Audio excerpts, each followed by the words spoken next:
She was born different. Not with beauty, not with grace, but with something far more dangerous. Power. Her name was Emma Reed. Simple name, strong girl. But her gift would change everything. When she was 3, she touched a dying bird. Her hands glowed soft and warm. The bird opened its eyes, spread its wings, and flew away. Her mother screamed. "What did you do?" she whispered. "What are you?" Emma didn't understand. She thought helping was good. She thought saving things was right. She was wrong. Thedunning to sotpanaito to pedant phopos.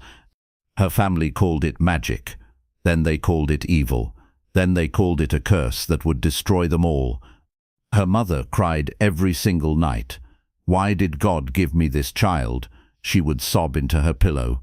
"Why did I birth a monster?" Her father built locks. Heavy ones, iron ones. He put them on Emma's door, on her windows, on everything. By the time she turned 10, Emma lived in the cellar.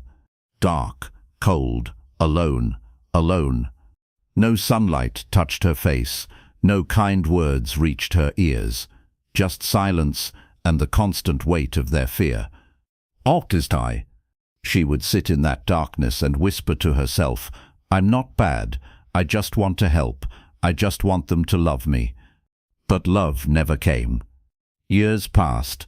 Emma grew taller, stronger, but smaller inside.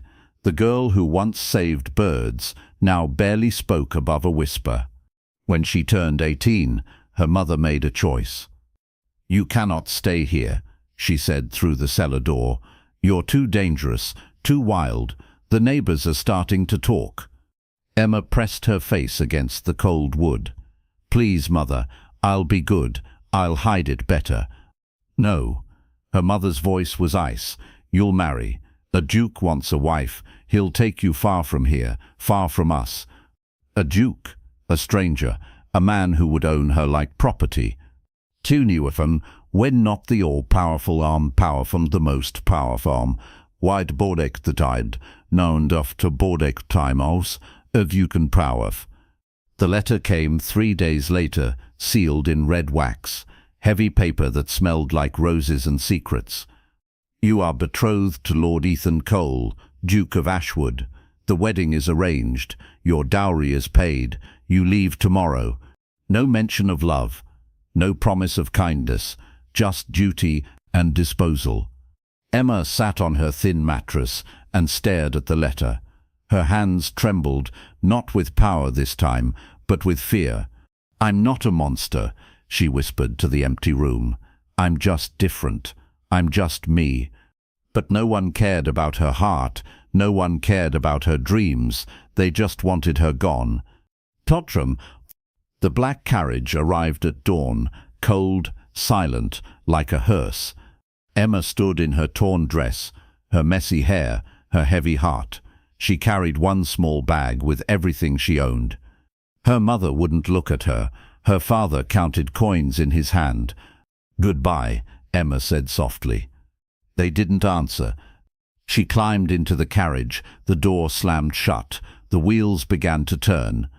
As they pulled away, Emma looked back one last time. Her house grew smaller. Her family disappeared. Her old life ended. She was alone now, completely alone. But she didn't cry. Not yet. She held her head high and whispered, "This is my chance. Maybe he'll be different." She didn't know yet that the man waiting for her would see her gift, not as a curse, but as something beautiful. She didn't know that everything was about to change.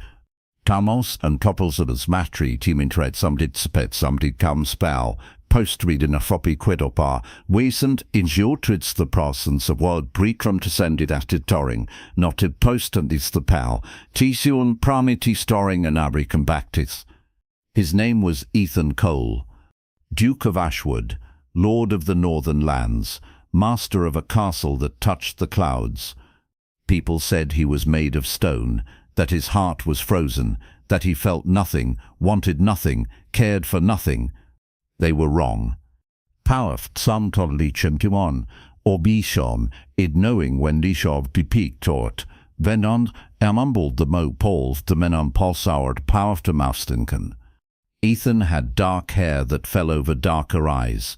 He was tall, broad, quiet in the way that strong men often are. He wore black clothes every day, not because he was mourning, but because bright colors felt like lies. He lived alone in his castle, no servants bustling about, no guests filling his halls, just books, silence and memories he couldn't escape. His castle sat on a hill like a sleeping giant, stone walls thick enough to stop armies, windows tall enough to frame the sky, rooms empty enough to echo with loneliness. But Ethan chose this emptiness because people brought noise, and noise brought pain, and pain brought memories of his brother. Light. James had been everything Ethan wasn't. Bright where Ethan was dark, laughing where Ethan was serious, kind where Ethan was careful. The war took James on a Tuesday, a stray arrow in a meaningless battle, 22 years old with a smile that could melt winter. Ethan brought his brother's body home, buried him under the oak tree, and never spoke his name again. But late at night, when the castle was quiet, Ethan would walk to that oak tree and whisper, "I'm sorry, James. I should have saved you. I should have been faster." The tree never answered, but the wind through its leaves sounded almost like forgiveness. Torquam mo, tork thaminio, torquam stuli, to pork thamidog, to pork then thing. Then came the letter from the king. "Lord Cole, there is a girl, Emma Reed. She has abilities, dangerous ones. Her family fears her. The people whisper about her. Take her as your wife. Keep her safe. Keep others safe from her. Do not let her power destroy anyone." Ethan read the letter twice, then 3 times. A girl with power. A girl who was feared. A girl who needed protection or imprisonment. He thought of James, how his brother always helped wounded animals, how he never turned away from anything that was hurt or lost. "What would you do?" Ethan asked in the empty room. But he already knew. James would help her. James would see her pain and want to heal it. Ethan wrote back to the king, "I accept." Not because he wanted a wife, not because he needed love, but because he understood what it felt like to carry something dark inside you, to be blamed for things beyond your control. He understood what it meant to be feared. And maybe, if he could help this girl, maybe James would finally forgive him for all the people he couldn't save. So he waited, in his empty castle, with his silent rooms, for a bride he'd never met, but already wanted to protect. He didn't know she would save him just as much as he saved her. He didn't know that her light would chase away his shadows. He didn't know that everything was about to change. Podemark. The castle appeared through the morning mist, like something from a dream or a nightmare. Emma pressed her face to the carriage window. Stone towers reached toward grey clouds. Windows stared down like watching eyes. The whole place felt waiting. "Are you sure this is right?" she whispered to the driver. He nodded, but wouldn't look at her. Even he was afraid. Mild. The carriage stopped. Emma's heart hammered against her ribs. She stepped out on shaking legs. Her dress was wrinkled from the journey. Her hair had escaped its pins. She felt small, dirty, wrong. Then she looked up. He stood in the doorway, tall, dark, still as stone. This was her husband, this stranger who would own her life. She waited for him to speak, to command her, to show his anger at getting such a broken bride. Instead, he walked down the steps, slowly, like approaching a frightened animal. "Emma Reed." His voice was low, calm. She nodded, words stuck in her throat. "I'm Ethan, not Lord Cole or your Grace, just Ethan. You must be tired and cold." She blinked. No anger, no disappointment, just concern. "Come inside," he said. "There's tea." "Just die." The castle's main hall was nothing like she expected. No fancy paintings, no golden chairs, no armies of servants watching her every move. Just a simple room, a wooden table, 2 chairs, a fireplace crackling with warm light. It felt safe. Ethan poured tea from a plain pot. Steam rose between them like morning clouds. "This is your home now," he said, setting a cup before her. Emma stared at the tea. "Your home." "Ours." He sat across from her. "Not too close, not too far. You're not a prisoner here." She looked up quickly. "I'm not." He shook his head. "You're free to go anywhere, do anything. This is your choice." Free. The word felt foreign to her ears, like a language she'd forgotten. "But the marriage can wait." Ethan sipped his tea. "Until you're ready, if you're ever ready." "Noi sein tai da blotkai. Tasai school pit powerful ties money smeistum powerful modes pleistum off the iced in pratis minen." Emma's hands trembled around her cup. This wasn't what she expected. Where was the cruelty, the demands, the chains? "Why?" she whispered. "Why what? Why are you being kind?" Ethan was quiet for a long moment. Then he said, "Because someone should be." Tears burned Emma's eyes. When was the last time someone had been simply kind to her? She couldn't remember. "Pritchubana words that you speak in Newing Stirkleising. Odilax pakuk drod wambo. Not to bow you can to bow. You can the paves a pari called to bow. Not to bow bad double say. One day stupiden, fine solman dolls, pudvrentalocks." After tea, Ethan showed her to her room. It had a real bed, clean sheets, a window that looked out over gardens. "There are books," he said, pointing to a shelf, "about healing, about plants. I thought your letter mentioned you liked to help people." Emma's breath caught. He'd read between the lines, seen past the fear to what she actually loved. "You don't mind the helping?" Ethan almost smiled. "The world needs more healers." That night, Emma sat by her window and watched the stars. For the first time in years, she wasn't locked in, wasn't hidden away, wasn't treated like a monster. She was just Emma. And maybe that was enough to start with. Tonight, preet mutidolbelent. Days fell into a gentle rhythm. Emma woke up with the sun, made tea in the quiet kitchen, fed the birds that gathered outside her window. Ethan worked at his desk, read letters, managed his lands, but he always stopped when she entered a room, always asked if she needed anything, always listened when she spoke. It had been so long since anyone listened to her. The castle had a garden, wild and overgrown, but alive with possibility. Emma found herbs there. Mint for stomach pain, lavender for sleep, chamomile for worry. She began making simple medicines, just for practice, just to remember who she was beneath all the fear. Ethan found her there one morning, hands deep in earth, hair falling around her face, actually smiling. "The garden likes you," he said. Emma looked up. "How can you tell? It's been dead for 3 years. Now look at it." She followed his gaze. Green shoots everywhere, flowers budding, life returning. "Maybe it just needed someone to care," she said softly. "Maybe we all do." The first person who needed help was Mary, a village girl with a fever that wouldn't break. Her mother brought her to the castle gates, desperate, crying.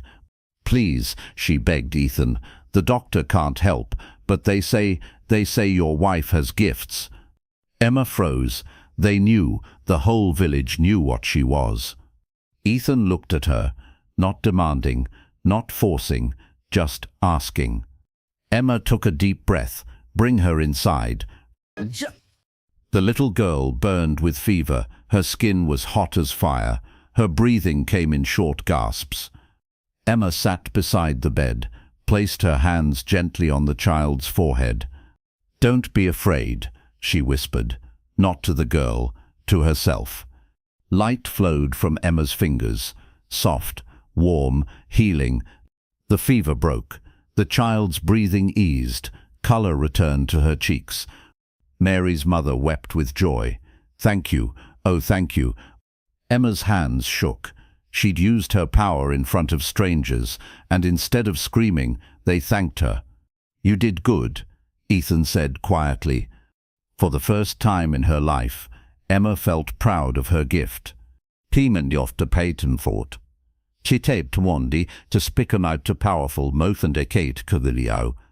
Word spread through the village. The Duke's wife could heal. She was kind. She was safe. They came slowly at first. One person, then two, then families. Emma treated burns, set broken bones, eased pain that doctors couldn't touch. She never asked for payment, never demanded thanks. She just helped, because that's who she was. Ethan watched from doorways, brought her food when she worked too long, made sure she rested. "Why do you care?" she asked him one evening. They sat by the fire, her hands tired from healing, his eyes tired from watching her work.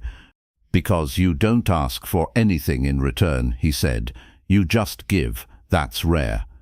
Emma looked at him, really looked, past the serious face to the gentle heart beneath. "You give too," she said. "You gave me a home, freedom, kindness. That's different." "How?" Ethan was quiet. "Then, because I needed to give it. You deserved it." Something warm bloomed in Emma's chest.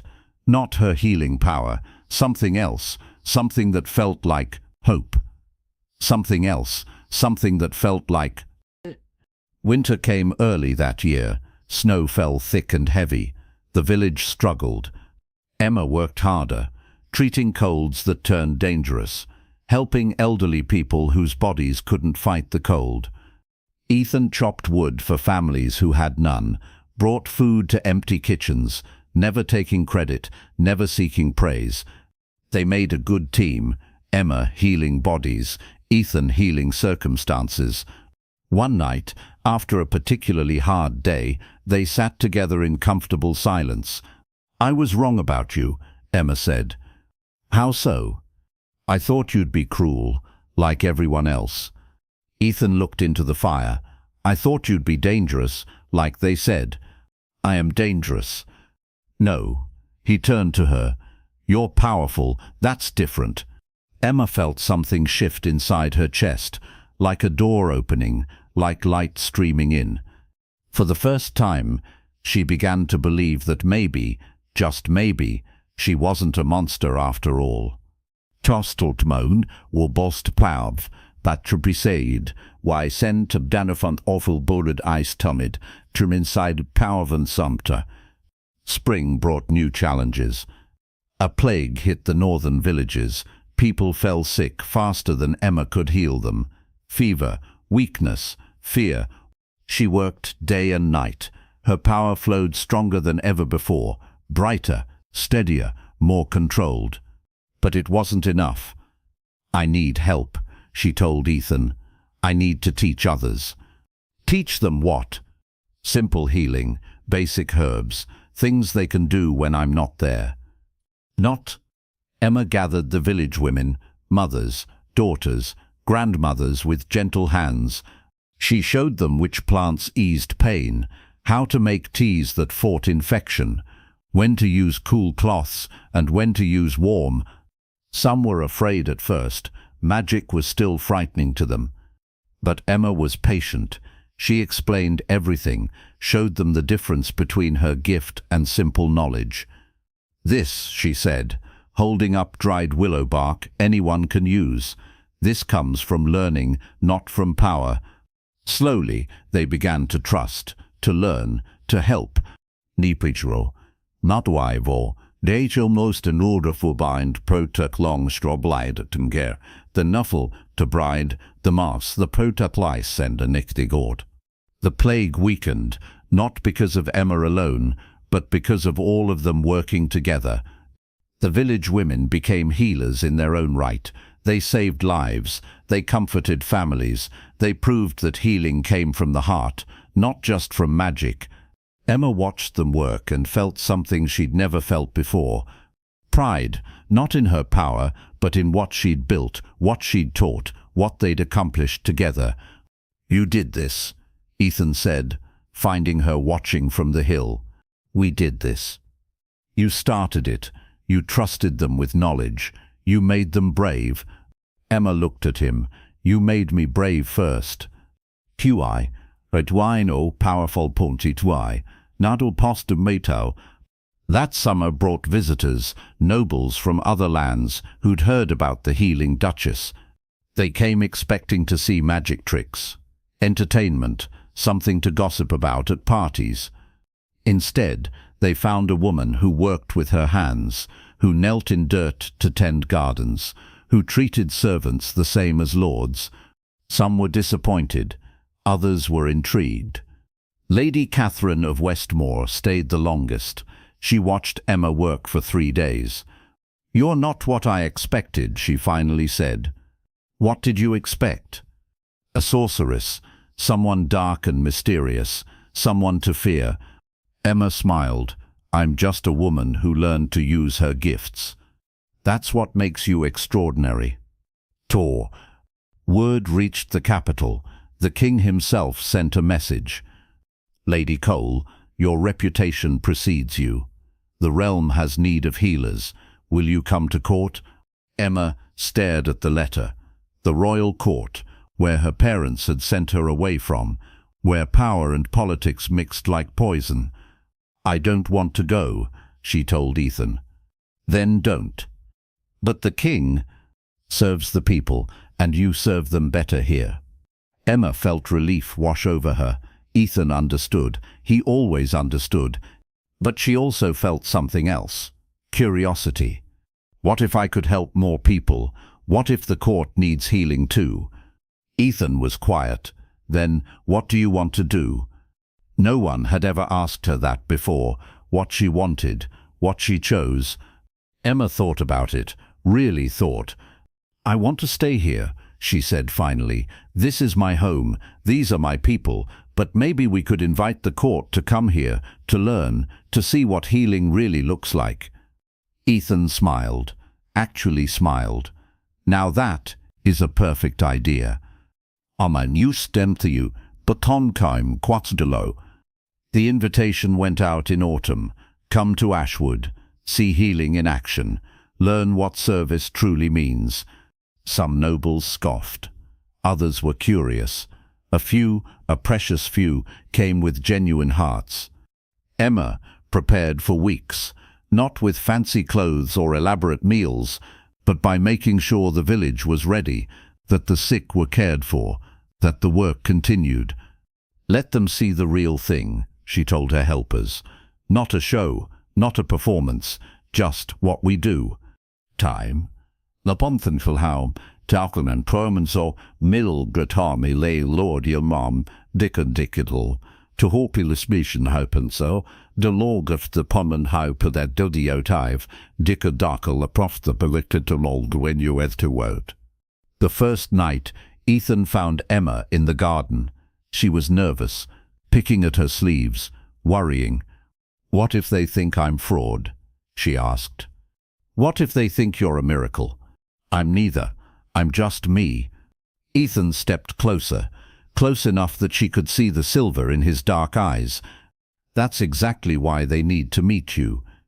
Something passed between them, a recognition, an understanding deeper than words. Emma's heart fluttered, not with fear this time, with something warmer, something that made her want to step closer instead of away. "Ethan." "Yes?" "Thank you for seeing me, for believing in me." He reached out, touched her cheek gently. "Thank you for letting me." "What promise?" The first day of visits went well. Emma showed them her work, let them see her treat a child's broken arm, a woman's difficult birth, an old man's failing heart. She used her power sparingly, showed them mostly the herbs, the knowledge, the care. "Anyone can learn this," she said. Power helps, but love heals more. Lord Harrison from the eastern provinces watched everything, asked questions, took notes. "Could you teach this in other places?" he asked. "Of course, that's the point. My lands need healers. We've lost so many to war and plague." Emma's heart jumped. "I could train teachers, people who could spread the knowledge. Would you?" She looked at Ethan. He nodded encouragement. "Yes," she said, "I would." Not. That evening there was a feast. Simple food, but plenty of it. Conversations flowed like wine. Emma sat beside Ethan, watched him talk with the visitors, saw how he listened more than he spoke, how he cared about their problems. "You're a good lord," she said quietly. "I learned from a good teacher." "Who?" "You showed me that power should serve, not rule." Emma's breath caught. When had he started looking at her like that? Like she was precious, like she was loved. "Emma," his voice was soft, uncertain, "I need to tell you something." Her heart raced. "What?" "I care about you, more than I should, more than I planned." The words hung in the air like falling stars. "More than you should?" Emma whispered. "We married for duty, for protection. I never meant to." "To what?" "To fall in love with you." "Your sast aprist patadult." The world stopped. Emma stared at him, at this strong, quiet, careful man who'd given her everything and asked for nothing. "You love me?" "I do." His voice was sure now, steady. "I love your kindness, your strength, the way you see good in everyone, the way you never give up." Tears filled Emma's eyes. "I love you too." It was the first time she'd ever said those words. They felt like flying, like coming home, like every good thing she'd ever dreamed. Ethan smiled, really smiled, the smile that had been hiding behind his careful walls. May I kiss you?" Emma nodded, heart pounding, hope soaring. He kissed her softly, gently, like she was something precious, something worth protecting. And for the first time in her life, Emma felt truly, completely loved. Week was like sand. The letter arrived on a Tuesday. Emma recognized the handwriting immediately, her mother's sharp, angry script. "Emma, we are coming to see what you have become. Your father has business with the Duke. Do not embarrass us further." Emma's hands shook. They were coming here, to her safe place, her home. "What's wrong?" Ethan asked, seeing her face. She showed him the letter, watched his jaw tighten. "When?" "Next week." Ethan took her hand. "They can't hurt you here. You don't know them. They'll try to take me back, or they'll tell everyone what I really am. Everyone already knows what you are, a healer, a good woman, my wife." But Emma's old fears crept back in, the cellar, the locks, the years of being called monster. Not. Her parents arrived with fanfare, a large carriage, expensive clothes, servants to carry their bags. They looked prosperous now, success written in silk and gold. Emma met them in the main hall, Ethan beside her, steady and strong. Her mother looked older, thinner. Her eyes were still cold. Emma. No warmth, no joy at seeing her daughter, just assessment. Mother, father. Her father barely glanced at her. He was studying the castle, calculating its worth. "Lord Cole," he said to Ethan, "thank you for taking our difficult daughter." Ethan's voice was ice. "There's nothing difficult about Emma. She's remarkable."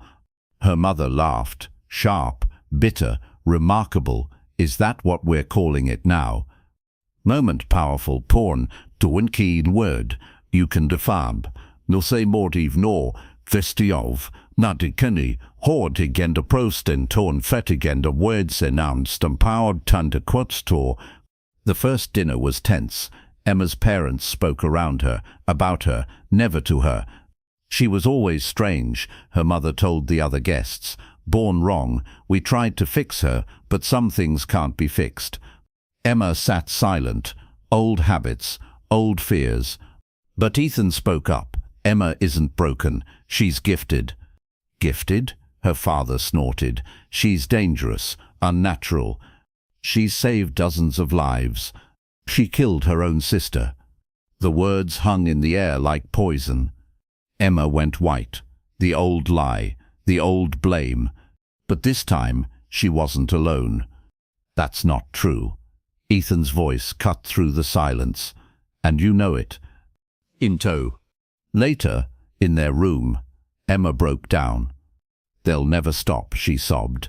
They'll always see me as the monster who killed Sarah. Ethan held her, let her cry. Then he said, "Tell me what really happened." Emma had never told anyone the full truth, the real story. Sarah was born first, she whispered, but she wasn't breathing. The cord was wrapped around her neck. She was blue, dying. Ethan listened, silent, patient. I touched her.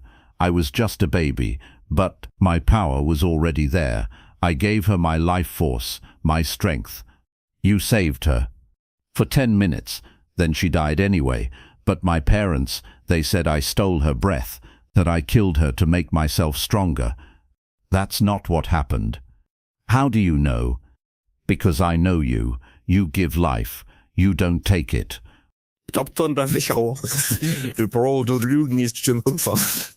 The next morning brought worse news. Emma's parents had been talking, spreading stories, telling people that Emma was dangerous. Some villagers were starting to whisper, starting to doubt. Maybe we should leave, Emma said.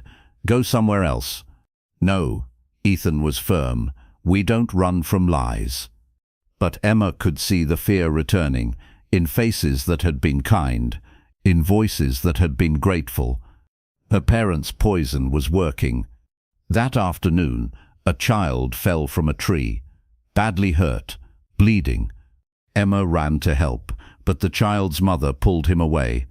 "Don't touch him," she screamed. "You'll curse him." Emma's heart shattered. These people, she'd saved their children, healed their families, and now, you see, her mother said quietly, this is what you are, what you'll always be. Emma felt the old darkness creeping in, the shame, the certainty that maybe her parents were right. Maybe she was a monster after all. Why? That night, Emma sat in her garden, her sanctuary, her place of peace. But even here, she felt alone. Ethan found her there, sat beside her without words. "They're right," she finally said. "I am dangerous." No. That woman today, she was terrified of me. She was terrified of lies, of stories, not of you. Emma shook her head. Maybe I should go back with them. Maybe that's where I belong. Ethan turned to face her, his eyes fierce. You belong here, with me, with people who love you. But what if? No. His voice was stronger now. I've watched you for months. I've seen your heart, your soul. You are not dangerous. You are not evil. You are not a monster. Then what am I? You're Emma. You're brilliant and kind and brave. You're the woman who saves lives, who builds hope, who makes the world better just by being in it. Too fogging. The next morning brought a crisis, a fire in the village, a family trapped. Emma heard the screams, saw the smoke. She ran without thinking, power blazing, ready to help, but the crowd held her back. "Don't let her near," someone shouted. "She might make it worse." Emma stopped, stunned. These people, her people, they feared her now. The family screamed inside the burning house, a child crying, a woman begging for help, and Emma stood frozen, powerful enough to save them, but too feared to try. Then Ethan was there, pushing through the crowd. "Let her pass," he commanded. "But my lord, what if she saves them? What if we let them die because of fear? Jon tempel I Torbingen. Wits the pie sound well hobble the powerful drucken but mule, tustem gosalb. Emma looked at the burning house, then at the crowd, then at Ethan. He nodded. Go. She walked forward, power flowing, light blazing from her hands. The crowd gasped, whispered. Some ran, but Emma didn't stop. She touched the burning walls. Her power flowed into the wood. The flames died. The smoke cleared. She pulled the family out, one by one, safe, alive, unharmed. The child looked up at her. Are you an angel? Emma almost laughed, almost cried. No, sweetheart, I'm just someone who cares. Tulp. The crowd was silent, watching, waiting, waiting. Then the child's mother stepped forward, knelt before Emma. Thank you, she whispered. You saved my babies. One by one, others came forward. People Emma had healed, had helped, had loved, had loved. She delivered my son safely. She cured my father's fever. She taught my daughter to be brave. Emma's parents stood at the edge of the crowd, faces pale, plans crumbling. Her mother tried one last time. She's still dangerous. She could turn on you. But the baker's wife laughed. Dangerous? She's the gentlest soul in the village. She gives everything and asks for nothing. She's our healer, our friend, our blessing. Emma looked at her parents, really looked, and for the first time she didn't see powerful figures who controlled her fate. She saw two small, frightened, bitter people who had never learned to love. I'm sorry, she said quietly. Her mother blinked. For what? That you're so afraid of love, you can't recognize it. That you're so afraid of power, you can't see goodness. That you're so afraid of being different, you tried to destroy what made your daughter special. Her father stepped forward, angry. How dare you? No. Emma's voice was steady, strong. How dare you? How dare you call love evil? How dare you call healing dangerous? How dare you try to make me ashamed of who I am? She stood straighter, taller. I am not your monster. I am not your mistake. I am not your shame. I am Emma Cole. I am a healer. I am loved. And I am done being afraid of you. The picking-eyed and also dusing divtum. Du Penive. Her parents left that afternoon, quietly, without ceremony, without goodbye. Emma watched their carriage disappear and felt nothing. No sadness, no relief, just peace. Ethan wrapped his arms around her from behind. How do you feel? Emma leaned back against his chest, solid, warm, home. Free, she said. Finally, completely free. That evening, the village held a celebration, not because her parents left, but because Emma stayed. Because she chose them, chose love, chose herself. And as Emma danced under the stars with her husband, with her people, with her chosen family, she knew she was finally where she belonged. Not hidden away, not apologizing for existing, but shining, healing, living, being exactly who she was meant to be. Times de prito probit signed a based of one, de prito en ukapist of one, probit signed of x, de prito and hub, one cook fasti quist of sign, de prito and wada probit side. Word travelled fast after Emma's stand against her parents. Not gossip this time, not whispered fears, but stories of courage, of a woman who chose love over fear, of healing that went beyond medicine to touch hearts. Letters came from across the realm, requests for help, invitations to teach, pleas for guidance. The kingdom needs what you have, Ethan said, reading through the latest batch. Emma looked at the letters. So many people hurting, so many places that needed hope. I can't go everywhere, she said. No, but you can teach others to go. Talk. They started small, a school in the castle, 10 women from nearby villages who wanted to learn. Emma taught them everything, herbs and healing, but also something more important. Your power doesn't come from magic, she told them. It comes from caring, from refusing to let people suffer when you can help. The women learned quickly. They returned to their villages as teachers themselves, spreading knowledge like seeds. Within a year, there were 50 trained healers across the northern provinces. Within 2, there were hundreds. Each one carried Emma's message, that healing was about love, that power should serve, that everyone deserved care. Time. You'd Lumbienya Justice. The royal court took notice, but not in the way Emma had feared.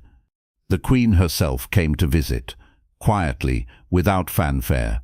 She was younger than Emma expected, tired, worn down by the weight of crown and duty. "I've heard stories about you," she said, "about what you've built here. We built it together, all of us."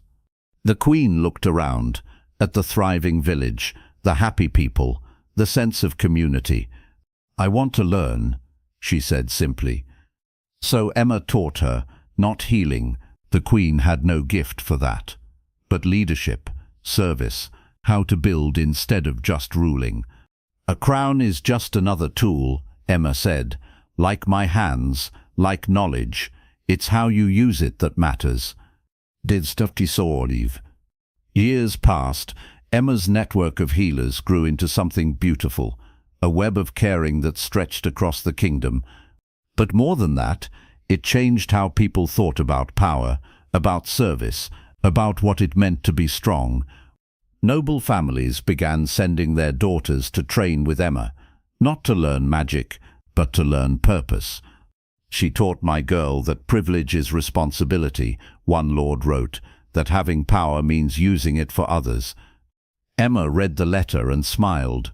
James would have loved this, Ethan's gentle brother who believed in helping everyone.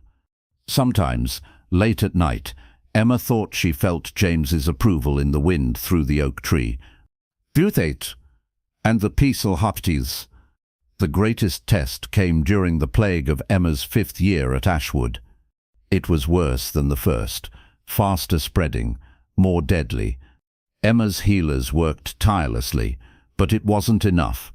People died, good people, children, elders, friends. Emma pushed herself to the breaking point, used her power until her hands bled light, until she collapsed from exhaustion. "You can't save everyone," Ethan said, holding her as she cried.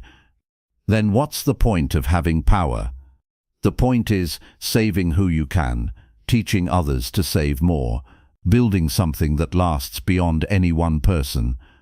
Nobelittled. He was right. Emma's network held. Her trained healers worked miracles, not just with medicine, but with hope. They organized food distribution, comforted the grieving, kept communities together when fear threatened to tear them apart. The plague passed, the kingdom survived, and when it was over, people remembered not just Emma's power, but everyone's power, the power to care, to help, to choose love over fear. "You did that," the Queen said during her next visit.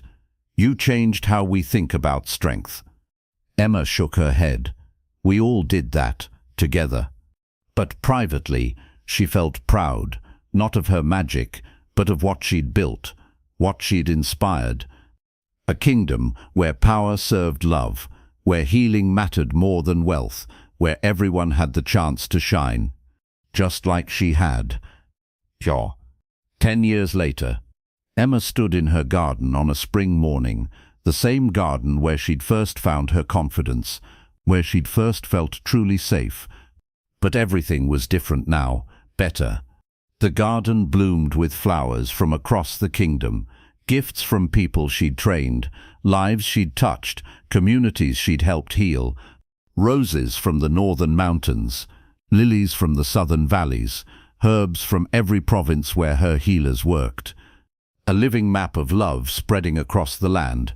Tomaklated cancel and sign a BP but tomaklated cancel captain up laden to all meat bast. Punting pen dance sign. Ethan found her there, as he did every morning. His hair was touched with silver now, lines around his eyes from years of smiling. "The morning letters," he said, handing her a bundle. Emma read through them, updates from her healers, success stories, new challenges, requests for advice. Lady Sarah, in the eastern provinces, has trained 12 new healers this year, she read aloud. Master Julia reports that infant mortality in the coal mining region has dropped by half. Each letter was a life changed, a community strengthened, a future made brighter. "Are you proud?" Ethan asked. Emma considered the question. Pride had been dangerous once, something her parents used against her. But now, yes, she said. "I'm proud of what we've all accomplished together." Toy. That afternoon brought visitors, a delegation from across the sea. They'd heard about Emma's network, wanted to learn, to take the knowledge back to their own lands. "How do we start?" they asked. "How do we build what you've built?" Emma smiled. The same question she'd been asked 100 times. The answer was always the same. You start with one person who cares, one person willing to help, one person brave enough to use whatever power they have for good. That's all. That's everything. The rest grows from there.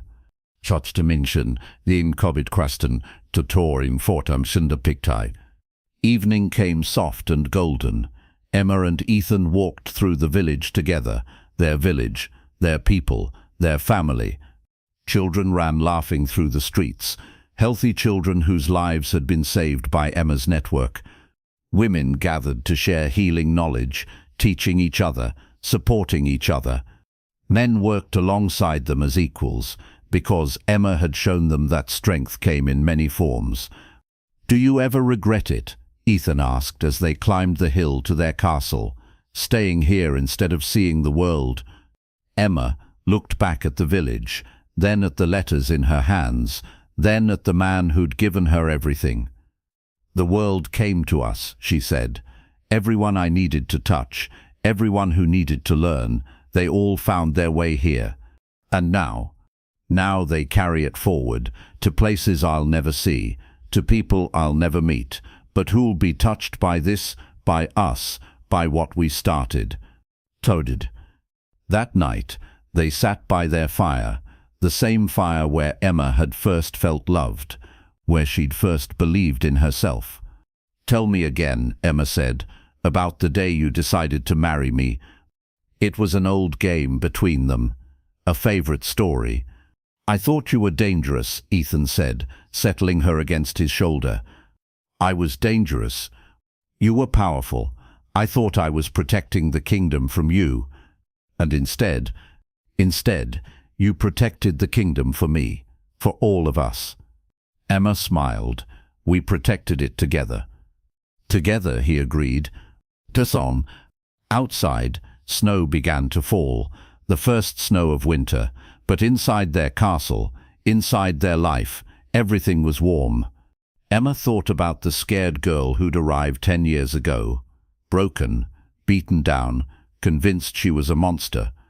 That girl was still here, part of Emma's story, but no longer the whole story. Now she was Emma Cole, healer, teacher, leader, beloved, wife to a man who saw her heart, mother to a movement that would outlive them both, friend to a kingdom that was better because she'd chosen to stay. "What are you thinking about?" Ethan asked. "Everything," Emma said. "Nothing, just how strange life is, how it can surprise you." Good surprises. The best surprises. Later, much later, Emma stood at her window, looking out at the stars, the same stars that had watched over her in the cellar, in the carriage, during her first terrified night at Ashwood. But she wasn't that frightened girl anymore. She'd grown into her power, into her purpose, into herself. Tomorrow would bring new challenges, new people to help, new ways to spread healing across the world. But tonight, she was simply grateful. for love found, for gifts used well, for a life lived in service to something larger than herself. She was Emma Cole. She was powerful. She was loved. And she was finally completely home. Tonk Pustafall, Buldi of Tong, Buldi of Meng. The end. The end. Rain fell on the grand house. Inside, Clara sat by her window. She was 20 years old, plain face, sharp mind, a slight limp from birth. Her mother's voice cut through the hall. "Clara, come here, now." Clara limped down the stairs. Her heart sank. She knew that tone. "Look at you," her mother said. Cold eyes, tight lips, still limping, still plain. What man would want you? Her sister Emma laughed. Pretty Emma. Perfect Emma. Maybe a blind one, she said. Clara's cheeks burned. She looked down. Her hands shook. "I have an idea for the harvest," Clara said softly. "We could sell herbs to—" "Quiet," her father snapped. "No one asked you." Clara bit her lip. She always had good ideas, smart plans, but no one listened. They saw her limp first, her plain face second, her mind never. That evening, her father called her to his study. His face was stone. "You will marry Lord Bram," he said. No warmth, no care. Clara's blood froze. The monster? "Yes, he needs a wife. We need his gold. You need a husband, any husband." People whispered about Lord Bram. They said he was dark, cruel, cold as winter. Some said he hurt people. Others said he never smiled. "Father, please. It's done. You leave in 3 days." Clara ran to her room. She threw herself on her bed.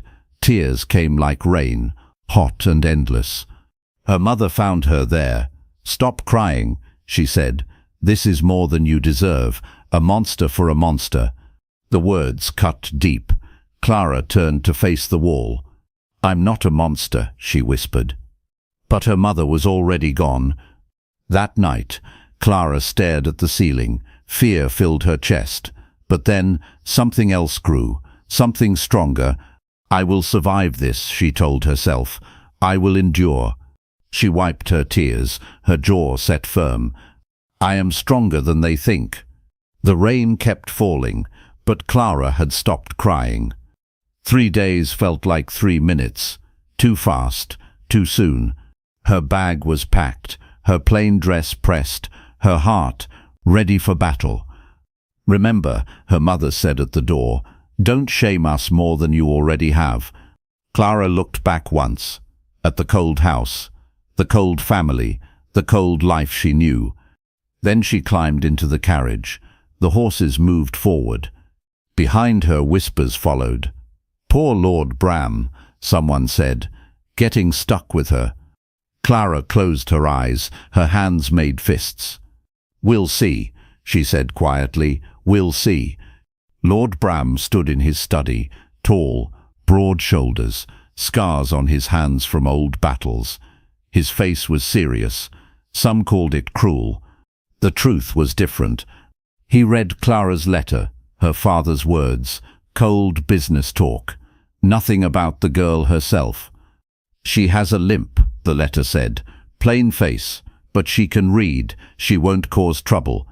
Bram set the letter down. He looked out his window. Hills rolled green and peaceful. His home was quiet, safe, far from the noise of town. People feared him. He knew this. War had marked him, left scars on his body, left pain in his heart, but he was not cruel. He sought peace now, simple days, honest work, and perhaps a partner who might understand.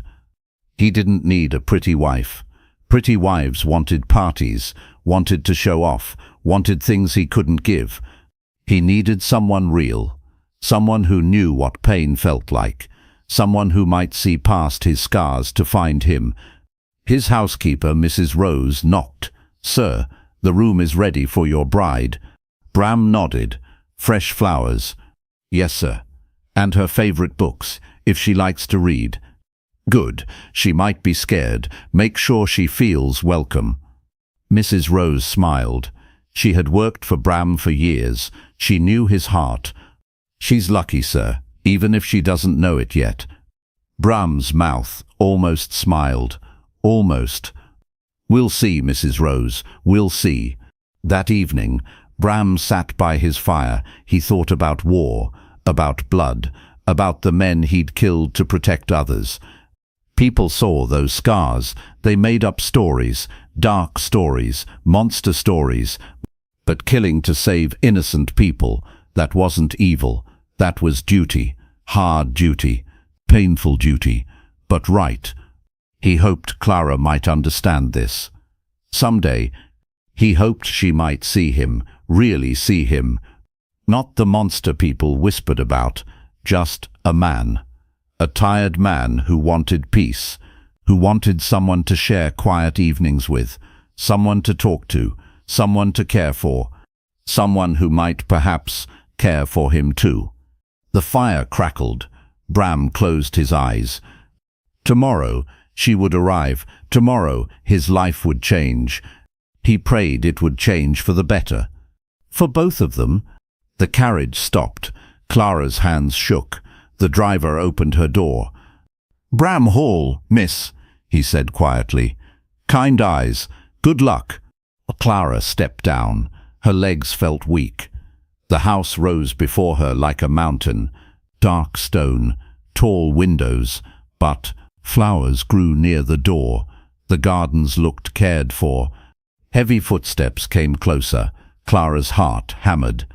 Then he appeared. Lord Bram was tall, very tall. His face was serious. Scars marked his hands. His clothes were simple but clean. Clara waited for harsh words, for cold stares, for cruelty. Instead, he bowed, deep and respectful. "Lady Clara," he said. His voice was calm, deep, gentle. "Welcome to your new home." She stared. This was not what she expected. "Thank you," she whispered. He stepped aside, gestured to the door. "You must be tired and hungry." Clara limped forward. She felt his eyes on her, waiting for him to comment, to mock, to show disgust. He said nothing. He simply walked beside her, matching her slower pace. The inside was warm. Fires burned in hearths. Candles gave soft light. It felt peaceful. "Mrs. Rose will show you to your room," Bram said. "Dinner in an hour, if you wish." Clara nodded, still scared, still confused. An older woman appeared. Warm smile, gentle hands. "This way, dear," Mrs. Rose said. "I've prepared everything just for you." Clara followed up the stairs. Her room was beautiful. Clean bed, fresh flowers, books on a small table. "Books?" Clara asked. "Lord Bram thought you might like to read," Mrs. Rose said. "He has many books. You're welcome to any of them." Clara touched a book cover. Soft leather, well cared for. He reads?" "Oh yes, dear. Every evening. Sometimes he reads aloud to the staff. Beautiful voice he has." This didn't match the stories. Monsters didn't read. Monsters didn't put flowers in guest rooms. Clara washed her face, changed her dress. Her hands still shook, but less now. Dinner was set in a small room, not the grand hall, somewhere cozy, warm. Bram stood when she entered, pulled out her chair. "I hope you like simple food," he said. "We grow most of it here." The table held fresh bread, warm soup, roasted meat that smelled wonderful. Clara waited. Surely this was a trick. The food must be poisoned, or spoiled, or... Bram served himself first, ate normally, no poison then. He poured wine into her cup, his own hands. No servant did it. Are you not afraid I'll poison you?" Clara asked. The words slipped out. Bram looked surprised, then sad. "Why would I poison my wife?" he asked gently. Clara had no answer. They ate in quiet, not uncomfortable quiet, just peaceful quiet.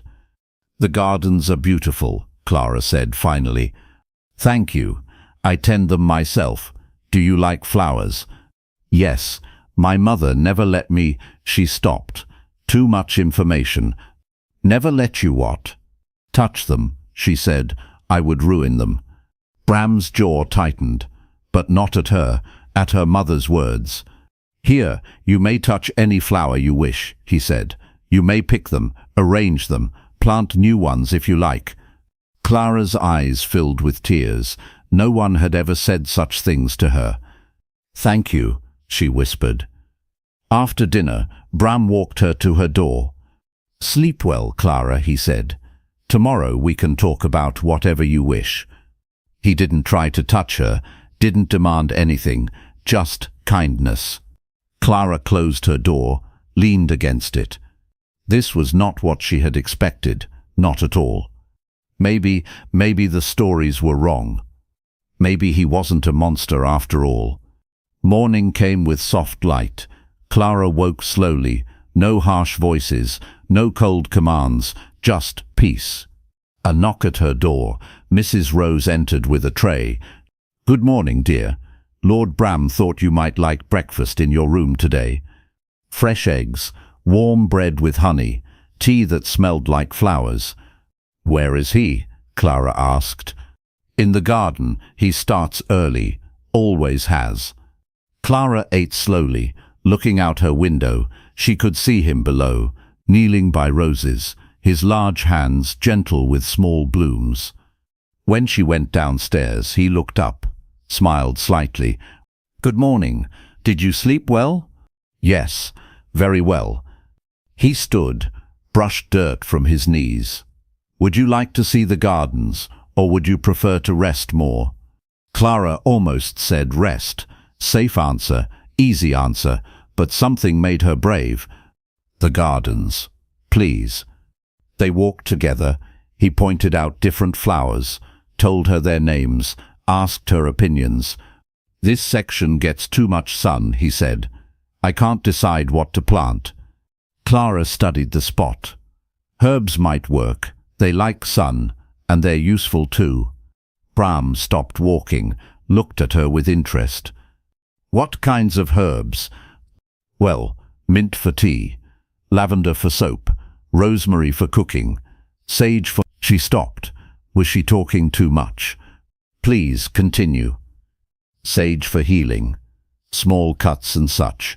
My grandmother taught me, before she died." "That sounds perfect. Would you help me plan it?"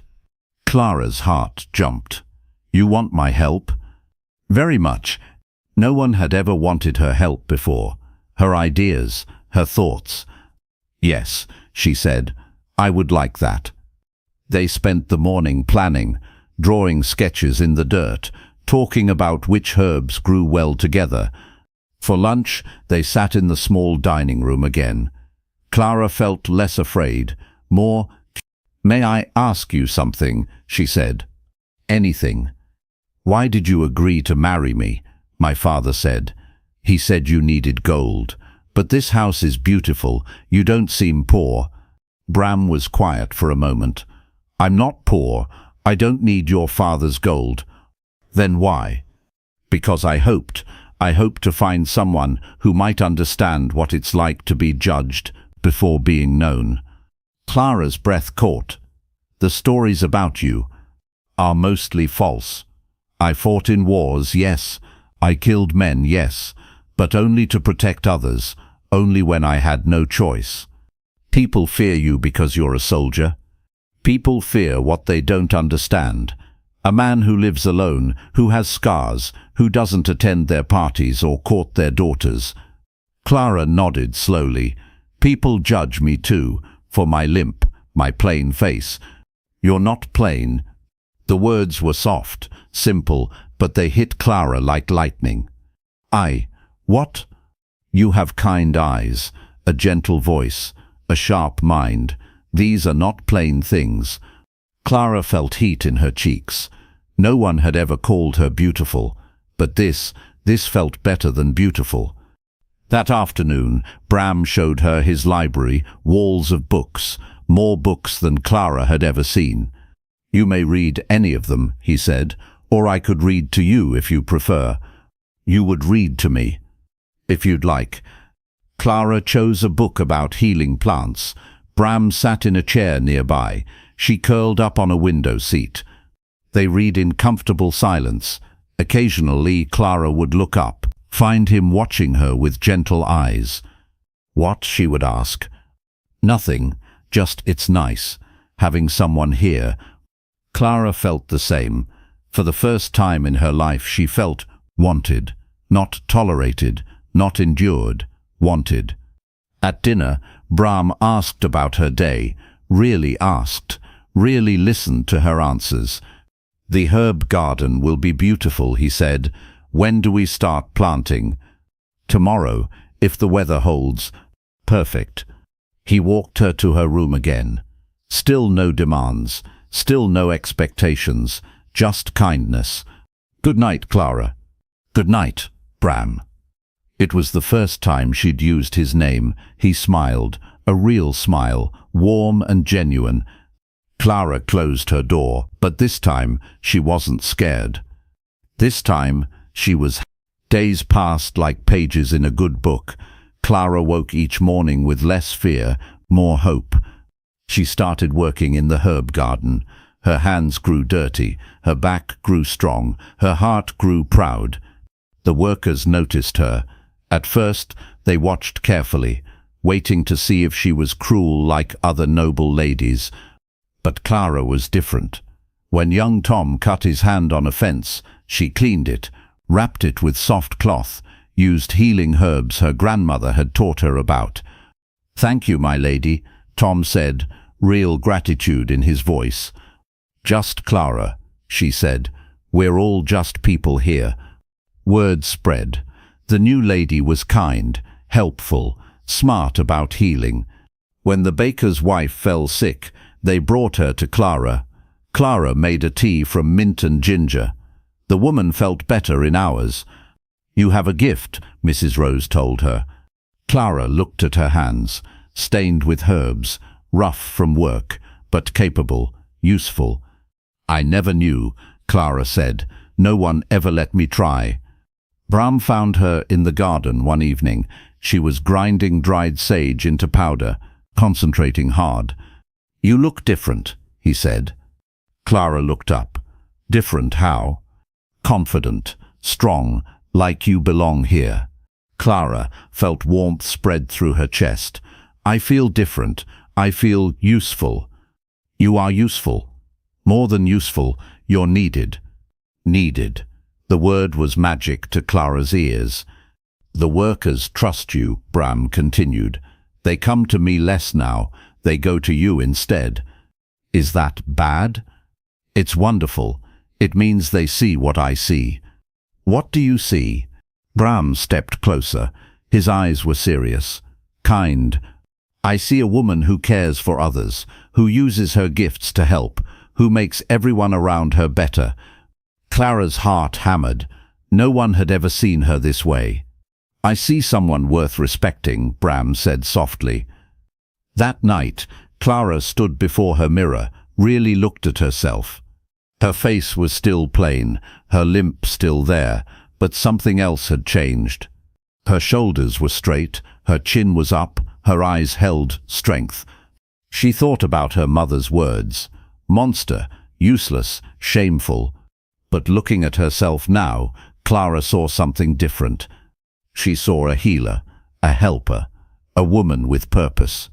She saw someone who mattered. The next morning brought new challenges. A child from the village had fever. His mother carried him to Clara, tears streaming. "Please, my lady, please help him." Clara felt fear rise up. What if she made him worse? What if she failed? Then she looked at Bram. He stood quietly nearby, trust in his eyes. Clara took a deep breath. She knew herbs. She knew healing. She could do this. She made a careful tea, cooled the child's skin with wet cloths, spoke gently to calm his fears. Hours passed. Slowly the fever broke. The child opened his eyes, smiled. His mother wept with joy. You saved him. You saved my boy. Clara felt tears on her own cheeks, but these were happy tears, proud tears. She had done this. Her knowledge, her skill, her care. For the first time in her life, Clara felt truly proud of who she was. Bram took her hand, squeezed gently. "Well done," he said. Simple words, but they meant everything. That evening, they sat by the fire, reading together as they often did now. "Clara," Bram said softly. Yes. "You know you're remarkable, don't you?" Clara's heart fluttered. "I'm just me." "Exactly. And just you is remarkable." Clara closed her book, looked at this man who had given her so much: safety, respect, purpose, kindness. "Thank you," she whispered. "For what?" "For seeing me, really seeing me." Bram's eyes were tender. "Thank you for letting me." Outside, wind moved through trees. Inside, two people who had been alone were alone no longer. Clara felt something growing in her chest, something warm and strong and wonderful. Something that might be love. Rain fell again that evening, but this time Clara didn't feel sad watching it. She and Bram sat by the fire, books in their laps, but neither was reading. "May I tell you something?" Clara asked quietly. "Always." Clara took a breath. I used to believe I was cursed, that God made me wrong, with my limp, my plain face." Bram set down his book, listened carefully. "My mother said it every day. Clara the curse, Clara the mistake. Even my sister," Clara's voice caught. "Even your sister." "What?" "She said I was lucky to marry anyone, even a monster." Bram's jaw tightened. Their words were cruel and wrong. But I believed them. For 20 years, I believed I was less broken, wrong. Clara looked at Bram. His face was gentle, patient. "What changed?" he asked. "You, this place, the way people look at me here, like I matter. You do matter." I'm starting to believe that. They sat in comfortable quiet. Fire crackled. Rain tapped the windows. "May I tell you something?" Bram asked. Clara nodded. "I know what it's like to be called a monster." Bram stared into the fire, his hands clasped together. "In the war, I had to make hard choices. Kill or watch innocent people die."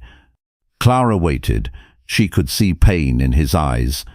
"I chose to kill, to protect others. But when I came home," Bram's voice was rough. "People whispered, called me dangerous, cold, monster. But you saved people." "Yes, but they only saw the killing, not the saving." Clara understood. "They judged you without knowing." "Just like they judged you." Their eyes met across the firelight. Two people who knew what it meant to be misunderstood, to be labeled, to be feared. "It's lonely," Clara whispered. "Very lonely." More silence, but it wasn't empty silence. It was full of understanding. "Clara," Bram said softly. "Yes. I want you to know what they said about you was lies, all of it." Clara felt tears rise. "What they said about you was lies too." Bram smiled, small but real. "We're quite a pair, aren't we? The monster and the curse." Clara laughed. Actually laughed. "When you put it like that. We sound like characters in a story." "What kind of story?" Bram's eyes grew warm. "The kind where the broken people find each other and discover they weren't broken after all." Clara's heart fluttered. "Is that what this is?" "I hope so." The fire popped. Sparks flew up the chimney. "Bram," Clara said carefully. "Yes?" "When we married, I was terrified. I thought you would hurt me, use me, throw me away when you got tired of me. And now," Clara looked at his scarred hands, his serious face, his kind eyes. Now I think you might be the first person who's ever truly cared about me. Bram's breath caught. Clara, I know this marriage wasn't about love. It was business, arrangement. It started that way, Bram agreed quietly. Started. Bram leaned forward, his eyes intense. Clara, somewhere between the herb garden and the healing and the quiet evenings, somewhere in there, I stopped thinking of you as my arranged wife. Clara's pulse quickened. What do you think of me as? As the woman I was meant to find, the person who makes this house a home, the partner I never dared hope for. Tears slipped down Clara's cheeks. Happy tears. I feel the same, she whispered. Do you? Yes, you make me feel valuable, important, like I have something to offer. You have everything to offer. They sat closer now, not touching yet, but close. I was so afraid, Clara said, for so long afraid of being hurt, rejected, thrown away. You're safe here, with me, always. Promise? Promise. Clara reached out slowly, took Bram's scarred hand in hers. Your scars don't make you a monster, she said softly. Your limp doesn't make you a curse, he replied.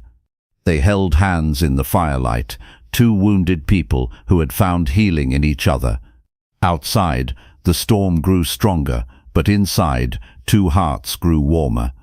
Love was growing, slowly, carefully, but surely. And for the first time in both their lives, neither felt alone.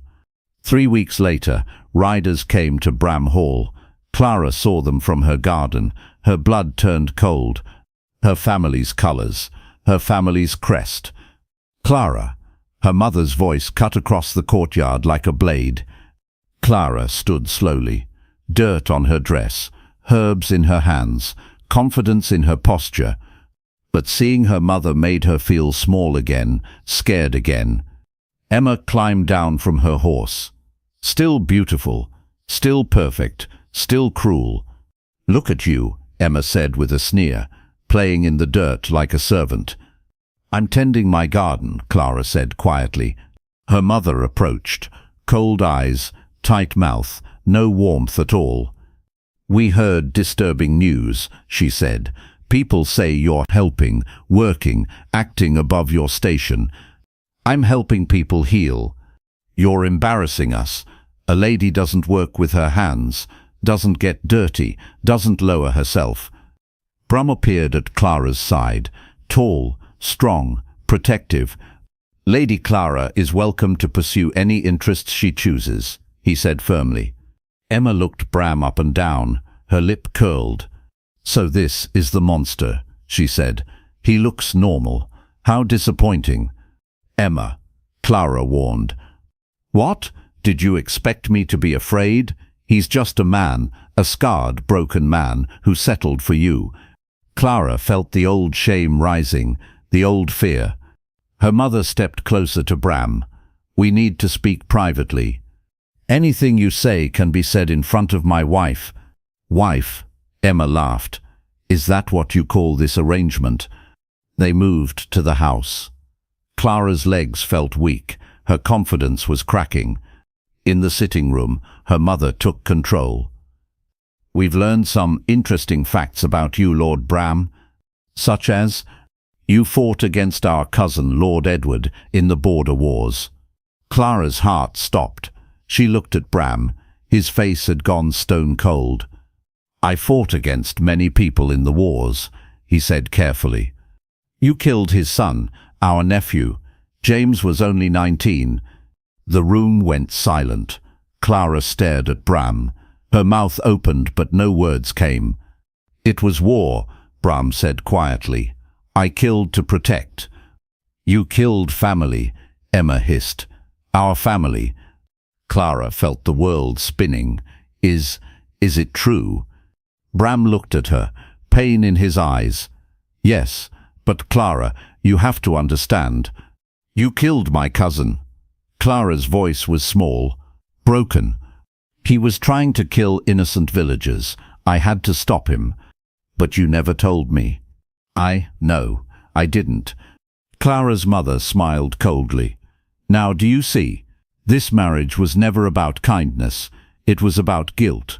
He took one of ours, so he settled for taking the worthless one as payment. That's not true, Bram said firmly. Isn't it? Tell me, Lord Bram, when my husband offered Clara, didn't you see it as fitting justice? Bram was quiet too long.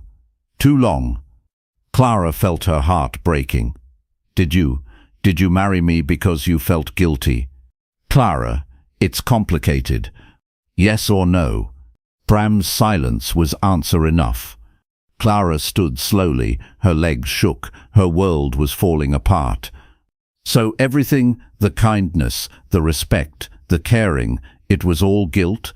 No, Clara, what I feel for you is real. But it started as guilt. Yes, but... Clara turned away, tears falling now. I need to be alone. She walked to her room, slowly, carefully. Each step hurt. Behind her she heard Emma's laugh. Poor Clara, always the last to know. In her room, Clara sat on her bed, stared at her hands, her useful hands, her healing hands.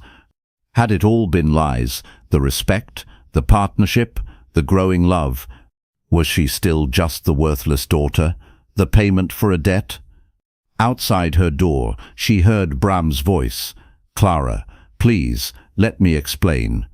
But Clara couldn't listen. Not yet, maybe not ever. The fairy tale was over. The monster was real after all. Not cruel, not violent, but worse. He was guilty, and she was his penance. Everything she'd believed about herself, about them, about her worth, it was built on guilt and lies. Clara cried into her pillow, deep, broken sobs. She had been so stupid, so naive, so desperate for love that she'd believed in a dream. But dreams end, and monsters are still monsters. Even when they're kind. Clara spent 2 days in her room, crying, thinking, hurting. But on the third morning, something changed. She looked in her mirror, saw her red eyes, her pale face, her slumped shoulders.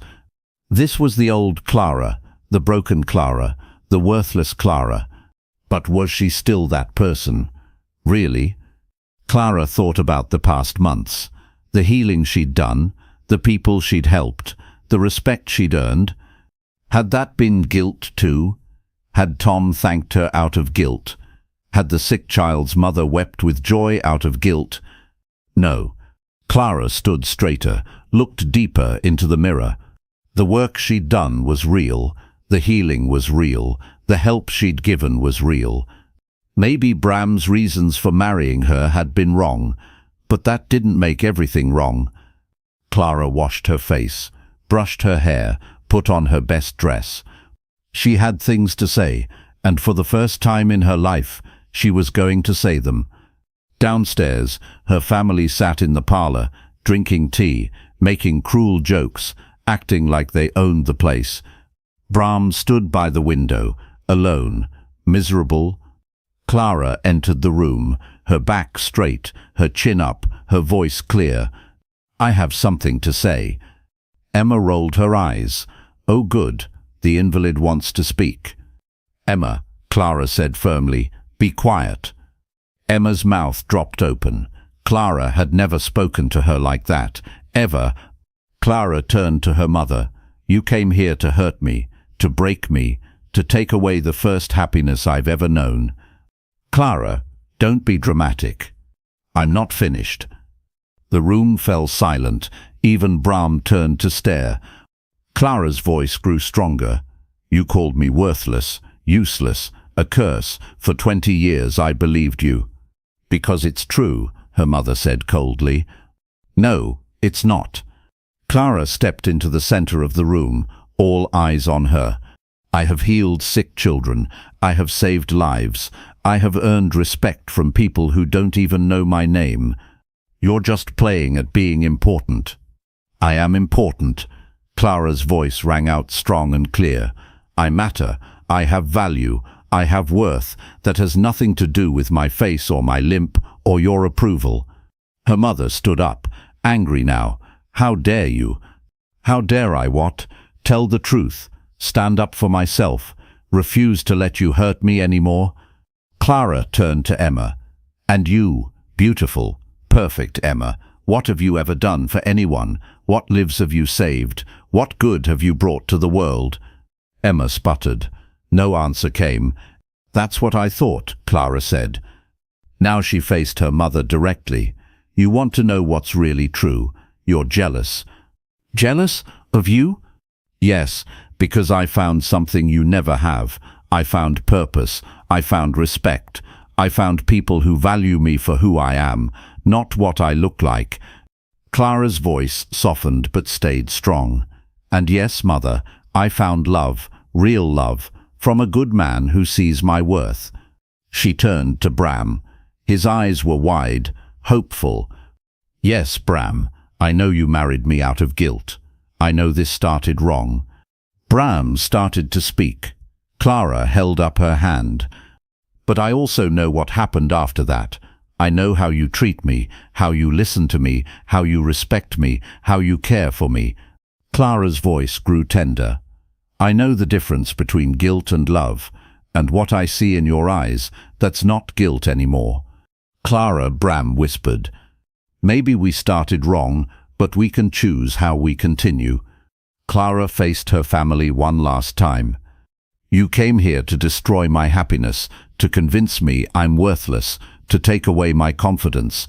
She smiled, a strong, sure smile. You failed. Her mother's face was red with rage. You ungrateful little... I'm not little anymore, and I'm not yours to control. Clara walked to Bram's side, took his hand. This is my husband. This is my home. This is my life. And you are not welcome in it. The room was dead silent. I want you to leave, Clara said clearly. Now, Clara, her mother gasped. Leave, and don't come back. I have nothing more to say to you, ever. Her mother and Emma looked shocked, helpless. For the first time in Clara's life, they had no power over her. They left, angry and defeated. Clara watched them go, then turned to Bram. Now, she said gently, we need to talk. Clara and Bram sat in the garden. Among the herbs Clara had planted, the herbs that had given her purpose. I'm sorry, Bram said quietly, for not telling you about your cousin, for starting this marriage with the wrong reasons. Clara nodded. It hurt, finding out that way, from them. I should have told you myself, long ago. Yes, you should have. They sat in silence. Bees hummed in the lavender. Life continued around them. Can you forgive me? Bram asked. Clara considered this, really considered it. Tell me about my cousin. The truth, all of it. Bram took a deep breath. James was young, angry.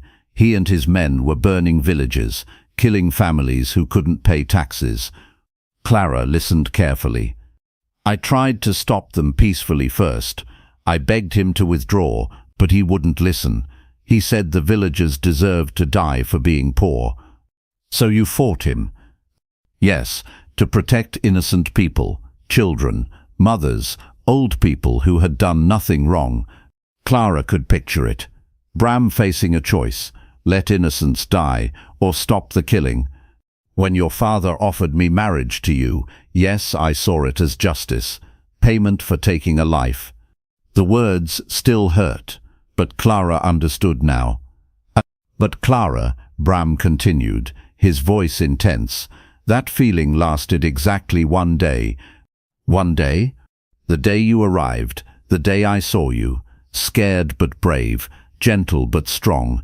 That's when everything changed. Clara felt her heart warming. You weren't payment anymore. You were you, a woman worth knowing, worth caring for, worth loving. When did you know you loved me? Bram smiled softly. When you saved that child's life, I watched you work, saw your skill, your compassion, your strength, and I thought, this woman is extraordinary. Clara's eyes filled with tears, happy tears. I love you too, she whispered. Not because you're perfect, but because you're good, really good, deep down good. Even knowing about your cousin, you saved innocent people. That makes you a hero, not a monster. Bram reached for her hands. Can we start over? Really start over? With truth this time? Clara smiled. Yes, but not as different people, as who we really are. Who are we really? You're a good man who's made hard choices, who protects people, who's kind and gentle and strong. And you? I'm a healer, a helper, a woman with value and purpose and strength, a woman worth loving. Yes, you are. They kissed then, soft and sweet, a kiss of new beginnings. Over the next weeks, news spread through the villages, the story of Clara standing up to her cruel family, of her speaking with strength and courage. People came from farther away now, seeking Clara's healing, her wisdom, her help. Lady Clara, they called her, but with respect, real respect. The local lord visited. He'd heard about Clara's skills. My wife is with child, he said. We've lost babies before. Could you help her? Clara agreed. She spent days with the lord's wife, teaching her about herbs that helped pregnancy, about foods that gave strength, about rest and care. When the baby came, healthy and strong, the Lord wept with joy. You saved them both, he said. Name your reward. Just spread the word, Clara said. That healing comes from knowledge and care, not from magic or fear. The Lord nodded. Lady Clara the healer, that's what people call you now. Clara smiled. A title earned through good work, not birth or beauty or marriage. Bram watched all this with pride. His wife was becoming known throughout the region, respected, valued. Are you proud of me? Clara asked one evening. So proud I can barely contain it, Bram said. But more than proud, I'm grateful. For what? That you chose to stay, to forgive, to build something real with me. Where else would I go? This is my home. You are my home. They stood together in their garden, looking at the herbs Clara had planted, the healing plants she tended. Do you ever regret it? Bram asked. Marrying the monster? Clara laughed. You're not a monster. You never were. What am I then? Clara looked at this man who had given her everything. Safety, respect, purpose, love. You're my angel, she said simply. And in the fading light of evening, surrounded by the fruits of their shared labor, that felt exactly right. 2 years later, Clara stood in the same garden, but everything had changed. The herb garden had grown into a healing center. People came from distant towns seeking Clara's help. She'd trained other women to assist her. The plain girl with the limp was now Lady Clara the healer, known throughout the region, respected by lords and peasants alike. But more important than fame was happiness. Clara was happy, truly, deeply happy. Bram approached from the house. In his arms, a small bundle, their daughter sleeping peacefully. How is our little Rose? Clara asked softly. Perfect, just like her mother. Clara laughed. I'm not perfect. You're perfect for me. They sat together on a bench Bram had built, watching their workers tend the expanded gardens, watching students learn healing arts. Do you remember, Clara said, when you asked me what I saw in the mirror? You saw someone worthless, someone broken, and now? Clara considered. Now I see a healer, a teacher, a mother, a wife, someone who matters, someone who changed everything she touched. It was true. Clara's influence had spread far beyond their estate. She'd taught healing to dozens of women, saved countless lives, brought knowledge where before there had been fear. The old Clara seems like a different person, she mused. She wasn't different, just hidden, buried under other people's lies. Clara kissed their daughter's forehead. This little one will never doubt her worth. Never, Bram agreed firmly. A rider approached. Clara recognized him. A messenger from the capital. Lady Clara, he called, I bring greetings from the Queen herself. Clara and Bram exchanged surprised looks. Her Majesty has heard of your work, your healing, your teaching. She requests your presence at court. The Queen wants to meet me. She wishes to establish healing centers throughout the kingdom, centers based on your methods. She wants you to lead this effort.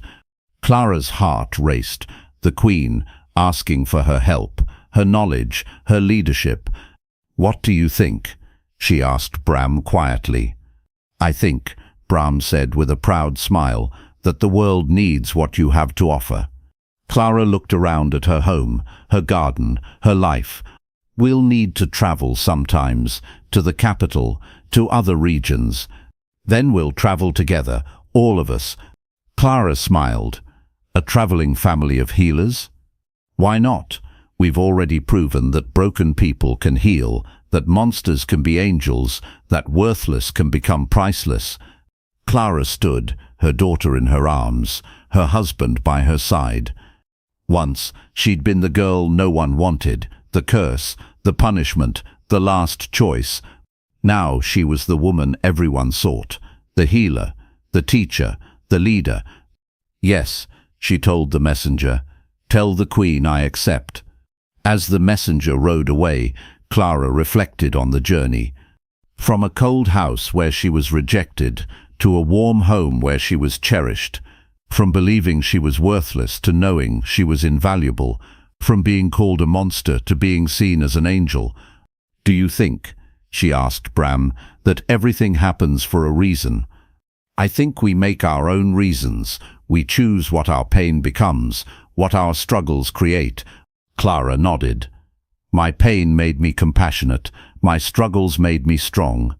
And together we made something beautiful. That evening, as they had every evening for 2 years, Clara and Bram sat by their fire, reading together, planning together, dreaming together. But now their daughter slept nearby, and outside, students practiced healing arts Clara had taught them, and messengers carried news of the healing centers that would spread Clara's knowledge across the kingdom. I love you, Clara said softly. I love you too, my wife, my partner, my angel. Clara smiled. Remember when people called us monsters? Fools, Bram said with a grin. They just couldn't see angels yet. Outside, stars shone down on Bram Hall, on the gardens Clara had planted, on the life they'd built together. A life that proved simple truth. Sometimes the people the world rejects become the people the world needs most. Sometimes monsters become angels, and sometimes angels were angels all along.